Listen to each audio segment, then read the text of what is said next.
வாங்கினேன் பையில போடல காசு போன இடம் தெரியல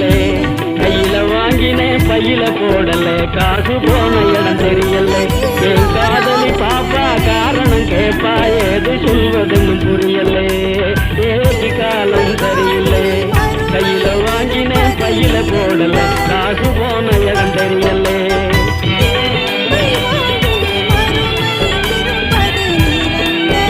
மாசம் 30 நாள் உழைச்சி வருண குடிச்சு உருவையழைச்சி ஆசை வாங்கினா கடங்காரன் எல்லாம் கணக்கு நோட்டோட நிற்கிறான் வந்து எனக்கு உனக்குன்னு குடிக்கிறான் காசை வாங்கினா கடங்காரன் எல்லாம் கணக்கு நோட்டோட நிற்கிறான் வந்து எனக்கு உனக்குன்னு குடிக்கிறான் கையில வாங்கினேன் பையில போடல காசு போன இடம் தெரியல